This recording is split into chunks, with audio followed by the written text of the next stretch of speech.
Kamusta mga Lodi? Sa video na ito ay meron po tayo re-review ngayon na bagong release na application. So ito po yung pangalan niya, si Buzz TV.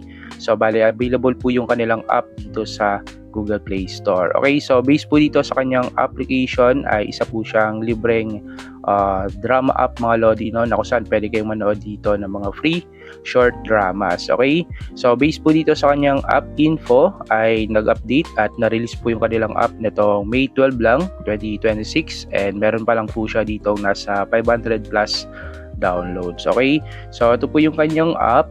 At base nga po dito, no, since na-try ko na po yung kanyang app, so kapag nanonood po kayo dito ng mga dramas or videos, short videos at paggawa ng mga ilang tasks, ay meron po tayong pwedeng maipon dito na points, na kung saan po yung points na naipon natin dito ay pwede po nating ma-CO or ma-withdraw through GCash and Lazada. Okay, so kung interesado kayo dito sa app, kung paano siya gumagana at kung paano din tayo pwedeng kumita dito ng yan, yung mga amount na nandito sa kanyang withdraw or dito sa cash out section niya, no?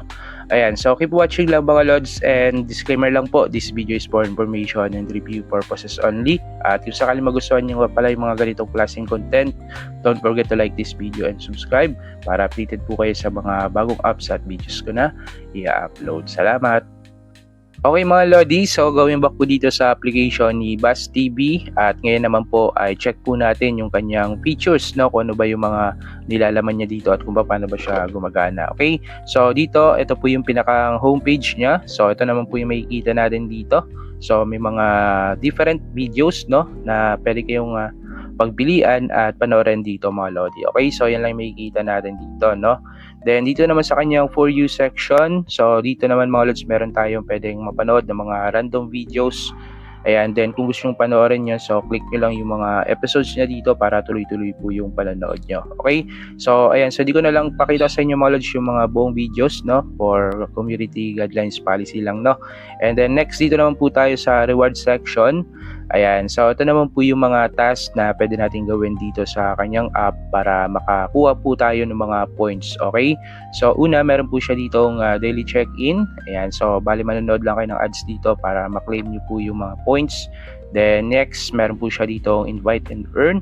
So ito, kung gusto pong mag-invite, so nandito po yung inyong link, so click nyo lang to, then pwede nyo na pong i-share yan. Okay, then nandito po yung rules kung ano yung pwede nating makuha through invites, no, so kung paano siya gumagana. Okay, then next, meron po siya ditong spin.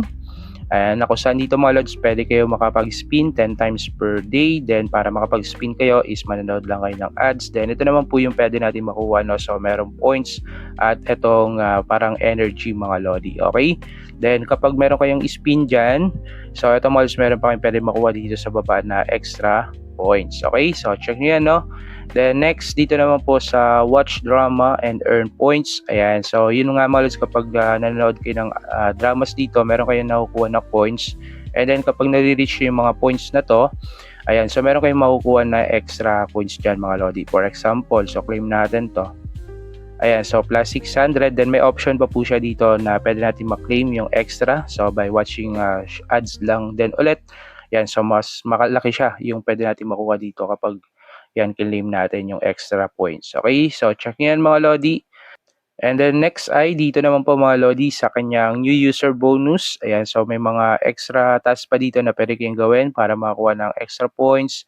Ayan, like follow Buzz TV on YouTube, follow Buzz TV on Facebook. Then sa invite code mga lodi, so kung wala pa kayong code, no, so yan, pwede kayong makakuha dito na extra 10k na points. Okay, then meron dito ang daily reward or parang daily task siya mga lodi. And so watch ads, yan, box, fun games. Then dito mga lods, meron pa siyang watch ads clip cards na tinatawag dito. Okay, and then yung invite nga. Okay, so yun yung mga daily tasks na pwede nyo gawin dito mga lods para makakuha ka ng coins at saka yung, eto yung energy points mga lodi, no, yung kulay red na parang energy, yun nga. Okay, then sa profile, so ito naman po, dito lang natin makikita yung ating mga history, following, yan, white friends, rewards, language, and etc. And syempre dito rin po natin makikita yung ating balance. Okay, so dito may withdraw button siya, click natin. And dito nga malos makikita natin yung mga withdrawal method. So dalawa po siya, so GCash and Lazada. Okay? So dito yung points nga po na maiipon natin is pwede daw po nating ma-out or ma-CO or ma-withdraw via Lazada or GCash. Ayan. So sa GCash, ito po yung pinaka-minimum niya. Medyo malaki nga lang siya, malos nasa 300. And then sa baba niya, makikita niyo na rin po kung ilang points yung kailangan yung ipunin at saka yung energy points, no? So yun yung kailangan din natin dito mga lods para makapag-CO dito. Okay, so nandito naman yung rules niya. Ayan, then dito, tingin ko wala na po siyang invite mga lodi, no? Kasi meron siyang second, ano, no? Ito yung parang energy na kailangan para makapag-withdraw. Okay? So, yun. And then ngayon mga lods, since medyo malaki yung minimum sa GCash, and kung gusto po makapag-payout dito ng medyo maliit, so dito sa Lazada, meron siyang available mga lods na mas maliit, no? Which is 10 pesos na pwede nyo ma-CO via Lazada. Ayan. So, nandun din sa baba niya kung ilang yung points na kailangan natin. Then, yun, yung energy points na kailangan din mga lods para ma-withdraw natin yan. So, kung mapansin nyo, maliit lang din yung kailangan. Okay? So, sa ngayon, wala pa tayong proof dito mga lods kasi kakasimula pa lang natin. At yan, bagong-bago pa lang din po yung application niya. And based po dun sa Google Play Store, and kung check natin yung kanyang developer dito mga lods, ay sila din po yung may-ari dito, no, kay Short Sky app, no. So same lang po sila ng application, but dito mas natin na try ko na to, and legit din po yan. And ito, so may bago silang nilabas ngayon, which is ito nga si Buzz TV. Okay, so anyway, kung gusto niyo subukan to or hindi, is okay lang naman mga lodi. So nireview lang natin yung app, and yung kung gusto try siya, so pwede siya ma-download sa Google Play Store, or pwede niyo check yung link dyan sa ating description and comment section. Okay, so yun lang mga lods sa video natin, yung ating review dito sa application ni Buzz TV. So it's up to you na po mga lods kung gusto po siyang try, no? So hindi ko naman po kayo pinipilit. Okay, so yun lang mga lodi.